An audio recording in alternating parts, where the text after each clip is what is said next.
There's a port on the edge of the Arabian Sea that the United States Navy spent 40 years dreaming about. A port so perfectly placed, so strategically irreplaceable, that American admirals called it the most important piece of ocean real estate in the entire Middle East.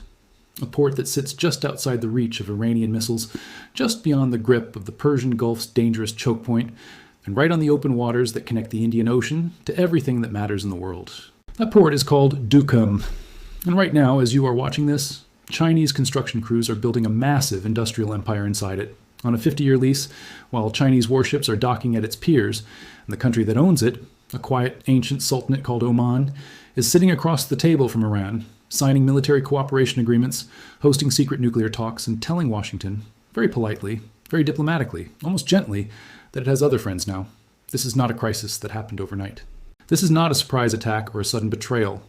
This is a geography lesson that America failed to study, failed to fund, and failed to take seriously for more than a decade.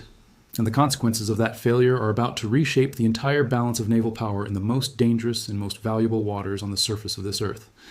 Before we go any further, it is worth pausing for just a moment to understand exactly why Duqm matters so much. Because without that understanding, the rest of the story loses the weight it deserves. For decades, American aircraft carriers operating in the region had a serious and persistent vulnerability. If Iran ever chose to close the Strait of Hormuz, which is only 21 miles wide at its narrowest point, any American carrier inside the Persian Gulf would effectively be trapped in a body of water surrounded by Iranian territory, Iranian missile batteries, and Iranian fast attack boats that can swarm in numbers that even the most advanced naval defenses struggle to manage cleanly. The U.S. Navy needed a port on the other side of that choke point. A port on the open Indian Ocean where carriers could dock, repair, refuel, and operate freely regardless of what Iran decided to do at the strait. Duqm is exactly that port. It has a full dry dock capable of handling the largest ships in the American fleet. It has roll-on, roll-off cargo facilities that support the military Sea Lift Command. It sits far enough south and east of the strait that it remains fully operational no matter what happens at Hormuz. For American naval planners, Duqm is not merely convenient. It is the answer to the single biggest geographic vulnerability in the entire U.S. naval posture across the Gulf region. And now China is building a 50-year industrial city inside it. Let us start with what makes this story so extraordinary and so uncomfortable for Washington to admit. Oman is not an enemy of the United States. It is not Russia. It is not China. It is not even a country that publicly criticizes American foreign policy in any dramatic or aggressive way. Oman is, on paper, one of Washington's closest and most reliable partners in the entire Arab world. It has military cooperation agreements with the United States going back to 1980. American warships have used its ports for decades without interruption. American soldiers have trained alongside Omani soldiers on its soil. The two countries have a friendship and commerce treaty that dates all the way back to 1833, a relationship older than most countries that exist on Earth today. Oman, in the formal language of American diplomacy, is a trusted friend and a critical strategic partner. And that is precisely what makes what is happening right now so devastating. Because when a friend turns away, it hurts in ways that an enemy never could. And when that friend controls the waters that sit between you and the most important oil corridor in the world, the hurt is not emotional. It is strategic. It is existential. It is the kind of loss that takes decades to recover from, if you recover at all. To understand why Oman is doing this, you first have to understand what Oman has always been. This is a country that has survived for centuries at the crossroads of empires by doing one single thing better than almost anyone else in the world, by never fully picking a side. While other countries in the Middle East threw themselves completely into alliances with one superpower or another, Oman watched, calculated, and kept every door open at the same time.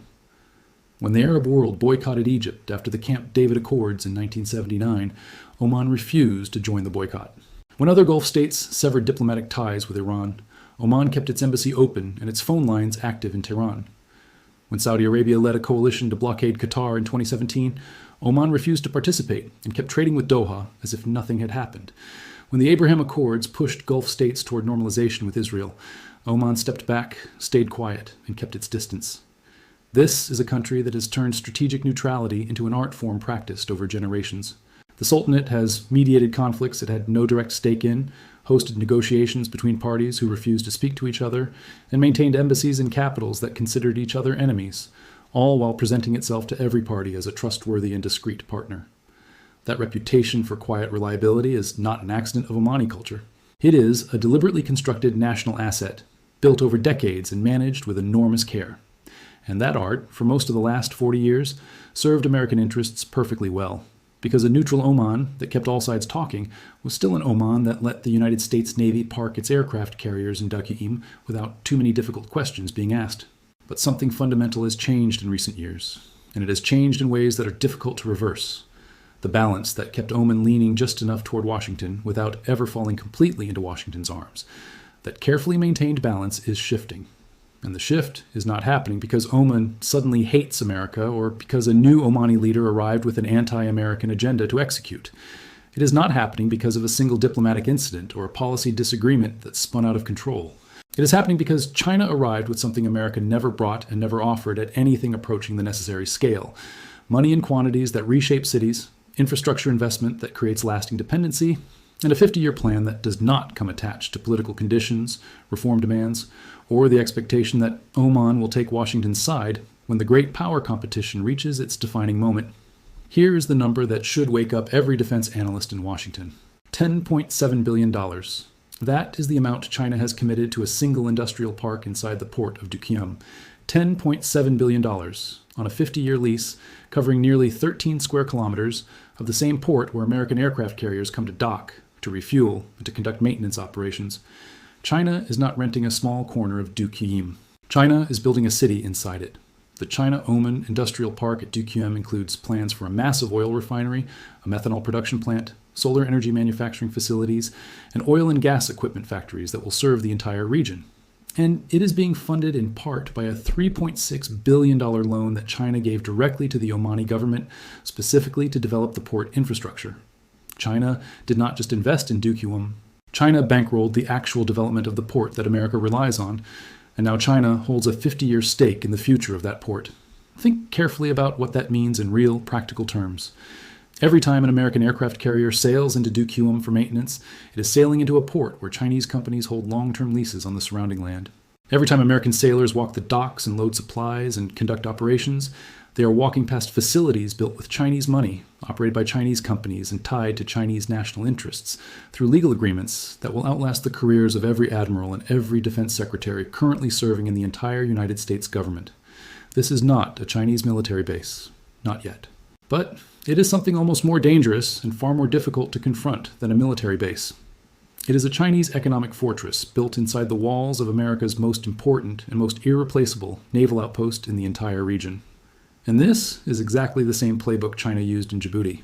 If that name sounds familiar, it absolutely should. Djibouti is a tiny nation on the Horn of Africa that controls the entrance to the Red Sea, one of the world's busiest and most critical shipping lanes. China came to Djibouti first with port investments, then with a commercial shipping terminal, then with a railroad connecting it to Ethiopia, then with a development bank, and finally, in 2017, with a full military base. The first Chinese overseas military installation established since the Second World War. Built step by step, investment by investment, relationship by relationship, agreement by agreement, until one day Djibouti was so economically dependent on China that saying no to a military base had become politically and financially impossible. What made it even more alarming for American planners was the timeline. It took China less than a decade to move from first investment to operational military presence, less than 10 years from commercial partner to military neighbor. And the Americans who were watching it happen in Djibouti said afterward that the signs were visible early, but nobody in Washington moved fast enough or seriously enough to counter them. The warning was classified, the concern was real and urgent, and the construction inside Duqm has not stopped for a single day since that briefing took place. Now add to this picture the fact that approximately 80% of Oman's total oil exports go to China. 80%. China is not just building in Oman and constructing cranes on its horizon. China is buying Oman's most valuable and most irreplaceable natural resource every single month, at a scale that makes Oman's economic relationship with Beijing fundamentally and categorically different from its economic relationship with Washington. When China and Oman sit across a negotiating table, China arrives as Oman's single biggest customer, its biggest investor, and its most consistent long-term financial partner. When America and Oman sit across that same table, America arrives asking for port access and offering a military training program worth a few $1 million. The asymmetry of that relationship is not subtle.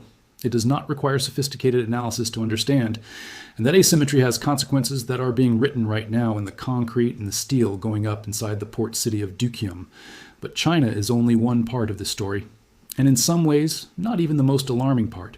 Because while Washington was watching the Chinese investment grow and writing its classified intelligence reports, it missed something else happening on Oman's other border.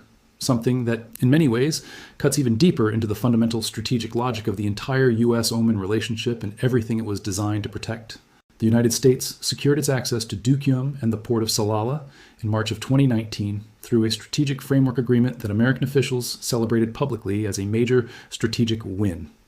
It was designed to give the U.S. Navy a reliable Indian Ocean operating base from which it could project power and maintain presence without the constant and serious threat of being trapped inside the Persian Gulf if Iran ever moved to close the Strait of Hormuz. The agreement was signed with ceremony. The access was granted. And then, just weeks later, Oman did something that should have sent alarm bells ringing from the Pentagon to the White House and back again. It signed a military cooperation agreement with Iran, the same Iran that the Duqm access deal was explicitly designed to hedge against. The same Iran whose Islamic Revolutionary Guard Corps speedboats harass American warships regularly in the Gulf waters. The same Iran that American military planners spend enormous resources and enormous energy preparing to confront in any number of crisis scenarios. Oman signed a military cooperation deal with it within weeks of signing a naval access deal with the United States, and Washington's public response was barely a whisper. That single sequence of events is the Omani strategic playbook in its most pure and most perfect form. Sign with America. Then sign with America's primary adversary. Keep both sets of keys. Keep both doors open simultaneously. And never let anyone be quite certain which direction you will walk when the real crisis finally arrives and the moment of choosing can no longer be avoided. The Iran dimension of this story runs deeper than most American commentary acknowledges. Oman and Iran share the Strait of Hormuz. They face each other across 12 miles of water that carries roughly 20% of the entire world's oil supply every single day. Oman does not have the luxury of treating Iran as an abstraction or as a distant ideological enemy, the way Washington sometimes does from 6,000 miles away.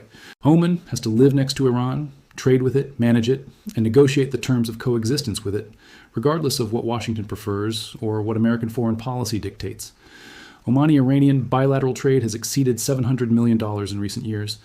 Their navies conduct joint exercises. Their foreign ministers meet in a tone that sounds far more like neighbors managing a shared boundary than like rivals in a geopolitical struggle. And Oman's foreign minister, Badr al-Busaidi, has made absolutely no secret of where he believes the region needs to move. At a major regional security conference in Bahrain in the fall of 2025, he stood before an assembled audience of regional leaders and said openly and without hesitation that the Gulf states have spent too many years isolating Iran and that this approach needs to change, and needs to change now. The foreign minister of one of America's closest military partners in the entire Gulf just publicly called for rehabilitating the country that America has spent 2 full generations trying to contain, sanction, and isolate. And he said it at a high-profile security forum in front of cameras without apology and without any evident concern about Washington's reaction. It grows more complex and more layered than even that. On February the 6th of 2026, just weeks before this moment, Oman hosted the latest round of indirect nuclear talks between the United States and Iran in its capital, Muscat. American CENTCOM Commander Admiral Brad Cooper was present as a visible signal of American seriousness and engagement. The talks ultimately stalled, with Iranian Foreign Minister Araghchi citing deep and persistent mistrust as the reason for the deadlock. But what almost nobody in the mainstream commentary discussed openly was the extraordinary geometry of that moment. The country hosting those talks, the country positioned as the trusted neutral ground between Washington and Tehran, is simultaneously the country that has been deepening its military ties with Iran, welcoming Chinese naval vessels at its ports, and receiving $10.7 billion in Chinese industrial investment in its most strategically critical port facility. Oman was not merely hosting diplomatic talks in Muscat. Oman was sitting at the very center of every tension that defines the modern Middle East, and quietly collecting leverage from every single party at the same time. And then came Gaza, and everything that was already complicated became nearly impossible to navigate cleanly. When Hamas attacked Israel on October the 7th of 2023, and Israel responded with a military campaign that killed tens of thousands of Palestinian civilians and reduced much of Gaza to rubble, the Arab street erupted in anger and grief in ways that had not been seen across the region in an entire generation. In Oman, ordinary citizens began actively boycotting American companies and American products. Public sentiment turned sharply and visibly against Washington's alignment with Israeli military operations. The Omani government, unlike several other Gulf states that were more explicit in their statements, refused to formally condemn the Hamas attacks of October 7th. It called for restraint from all parties. It called for an immediate ceasefire. It spoke repeatedly and exclusively about the necessity of a 2-state solution. But it did not stand with America the way a formal treaty ally would be expected to stand in a moment of clear American strategic commitment. The Abraham Accords, which the United States had brokered as its signature diplomatic achievement in the region, linking Israel with the UAE and Bahrain in formal normalization agreements, never included Oman. While other Gulf states moved toward Israel under American encouragement, Oman stayed back and watched. And after October 7th of 2023, that distance between Oman and the American-Israeli alignment became not just a gap, but a canyon. Israeli airline El Al, which had been quietly using Omani airspace on its routes to Southeast Asia as part of an unspoken softening of bilateral relations between the two countries, paused those overflights after the war began, and the public pressure inside Oman mounted. The quiet, gradual normalization that Washington had hoped might eventually and organically come to include Oman collapsed before it ever formally began. And the domestic political pressure inside Oman, from a population that follows Palestinian news closely, holds strong and deeply felt opinions about American foreign policy in the region, and views Gaza not as a distant conflict but as a personal wound, makes any meaningful or visible rapprochement with Washington politically costly for Omani leaders, in ways that no amount of American military hardware or training assistance can easily offset. This is the domestic political reality that American defense analysts consistently and dangerously underestimate. The United States tends to measure its relationships with Gulf governments almost exclusively in terms of formal agreements, arms sales figures, and port access deals. It counts the number of military training programs, measures the tonnage of equipment delivered, and tracks the number of ministerial meetings held. But it does not always account adequately for the fact that the governments it deals with have populations that are watching and feeling and reacting, populations that see what America does in Gaza, in Iraq, in Afghanistan, and draw their own clear and lasting conclusions. And those populations, even in monarchies, even in hereditary sultanates, carry political weight. They shape what governments can afford to be seen doing in public. They determine the political price of being perceived as Washington's primary regional base of operations. And right now, across Oman, the political price of that visible association is higher than it has been at any moment in the last 4 decades of the relationship. There is something else running underneath all of this that rarely gets discussed in the same breath as ports, naval access agreements, and Chinese construction investment. It is the fundamental question of what America has actually offered Oman in recent years compared to what it has consistently asked for. The United States has provided Oman roughly $13 million in foreign military financing over the past decade, and approximately $12.8 million in international military education and training programs across the same period. 927 Omani military officers have received training at American military institutions over the years. These are real contributions, and they represent real relationships built at the human level. But they are modest, genuinely modest, contributions for a strategic partnership of this extraordinary importance and this geographic irreplaceability. China, in the same period, committed $10.7 billion to a single industrial park in a single Omani city. The comparison does not require elaboration. It speaks with a clarity that no diplomatic language can soften. America has been asking Oman for a very great deal: port access for its most powerful warships, overflight rights, intelligence sharing arrangements, diplomatic cover, and support for American regional objectives. And it has been offering in return a level of economic engagement that does not remotely match the depth or the scale of what China has placed on the table and is actively building on Omani soil. Oman, being a country that has survived centuries by reading the strategic room more carefully and more honestly than anyone else in the room, has noticed this imbalance. And it is responding to it the only way a small nation with extraordinary geographic leverage can respond: by shopping its access to every willing buyer and letting the competition drive the terms. Sultan Haitham bin Tariq, who assumed power in January of 2020 following the death of Sultan Qaboos, has accelerated Oman's national economic diversification program, called Vision 2040, with a sharp and deliberate focus on drawing investment from every available direction simultaneously, rather than depending on any single patron. The strategy is not ideological in any sense. It is purely and unapologetically practical.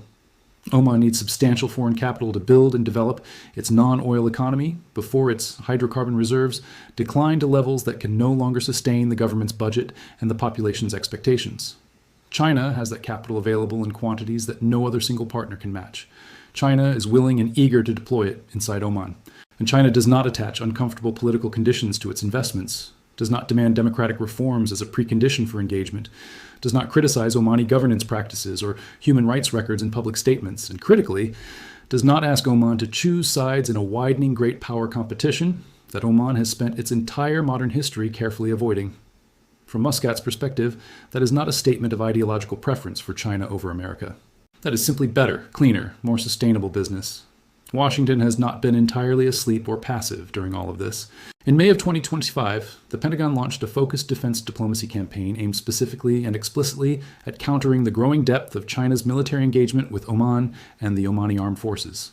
The centerpiece of that campaign was a comprehensive package of unmanned surface vehicles and unmanned underwater vehicles, maritime drone technology that the American military considers among its most advanced and capable systems for regional naval operations, and for building interoperability with partner navies. By August of 2025, the Omani Ministry of Defense confirmed publicly that it was engaged in active negotiations with the Pentagon on the specific operational requirements and technical specifications for these systems. Multiple American defense companies were competing aggressively to secure the contract. Washington is trying. It is deploying technology as a tool of strategic reassurance in the same way that China has deployed investment and construction. But the scale of the American response remains mismatched with the scale of the challenge it is trying to answer. The offers are still being negotiated in meeting rooms, while the Chinese industrial park in Duqm is already under active construction with cranes visible from the harbor. There is also the matter of the Royal Navy of Oman's hardware choices, which tell a story of their own and which American analysts should be reading more carefully.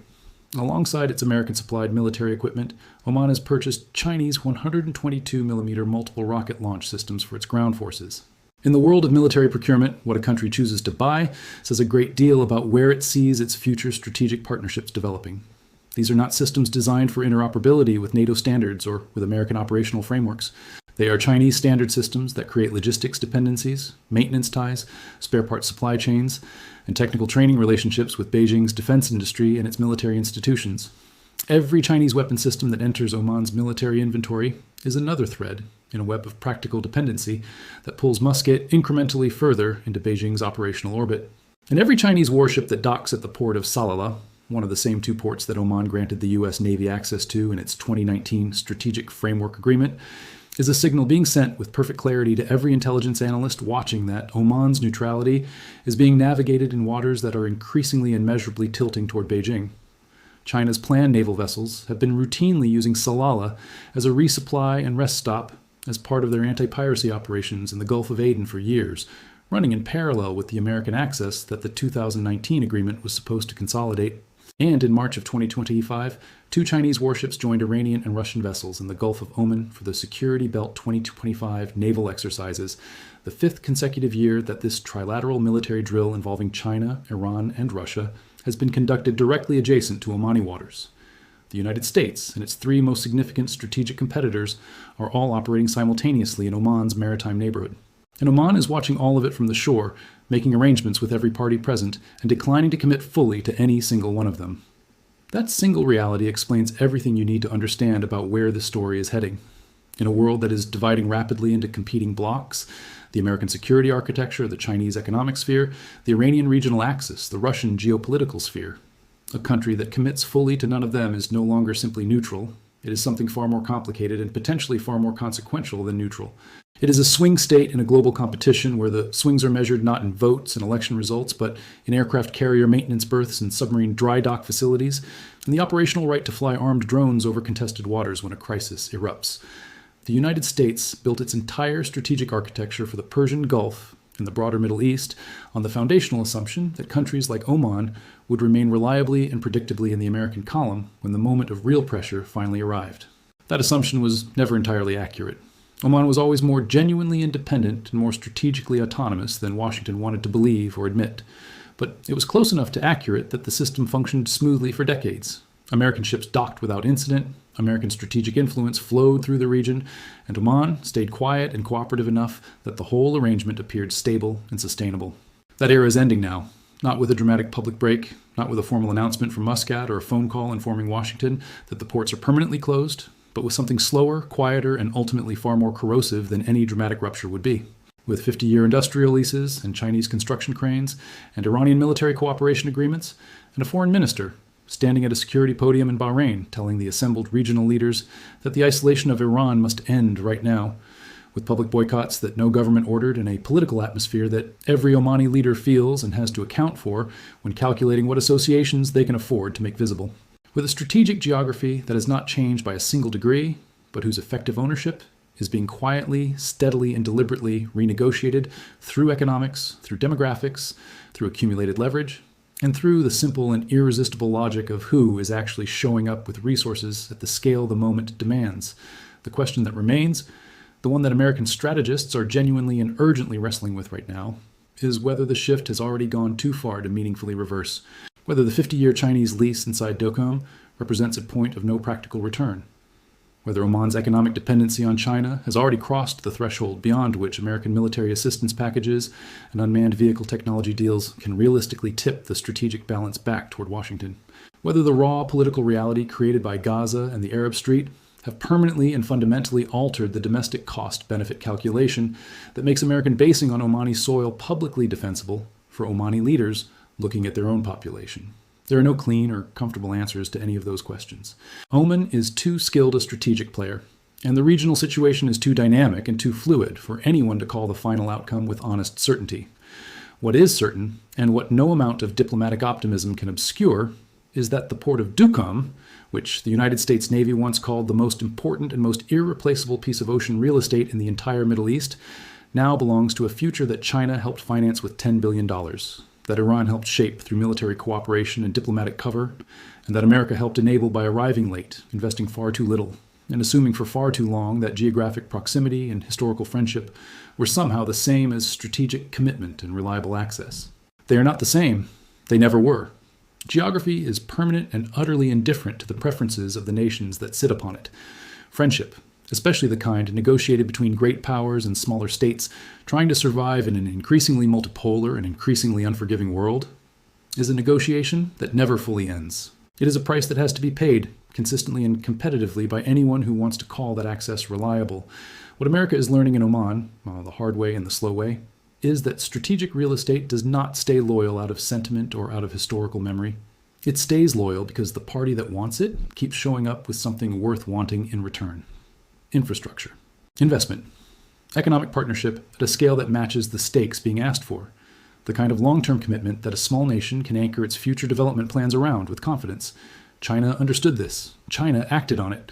China is now building its future inside the walls of America's most critical naval facility in the region, on a timeline measured in generations, rather than election cycles or defense budget cycles. And the clock on that 50-year lease is already running. It was running when the first Chinese crane was erected in Duqm. It was running when the first Chinese warship docked in Salalah. It was running when the Omani foreign minister stood at that podium in Bahrain and said what everyone in the room already knew but had never heard, said that directly by an American partner, that the old architecture of Gulf securities, the one built on Iranian isolation and American primacy, and the assumption that everyone would line up behind Washington when the pressure finally came, needs to change. Now, that is the geography of betrayal. It does not announce itself with a declaration or arrive with a dramatic ultimatum or a breaking news alert. It comes in the form of construction cranes rising on a harbor horizon at dawn, quiet and enormous, in the form of ships flying too many different flags in the same port on the same morning, in agreements signed in quiet rooms that only the most careful and most patient intelligence analysts ever read in full, and in a map that looks precisely the same as it always did, but whose ownership has been shifting one investment at a time, one agreement at a time, one Chinese crane at a time, for a decade and more, while the world's most powerful navy was, for too long, looking somewhere else. The Strait of Hormuz has not moved. Duqm has not moved. The Arabian Sea has not rearranged itself to accommodate American preferences or American timelines. The geography that made Oman indispensable to American naval strategy is the exact same geography that makes Oman indispensable to Chinese economic strategy and to Iranian regional ambitions. The map is fixed and entirely permanent. Only the flags above the cranes have changed. And flags, once they go up over a 50-year lease, do not come down easily or cheaply. That is the lesson Washington is learning now in the most expensive classroom it has ever sat in, the edge of the Arabian Sea, where the stakes are not measured in tuition fees but in aircraft carrier berths, and the cost of arriving late is measured in decades of lost influence that no amount of drone technology deals can fully recover.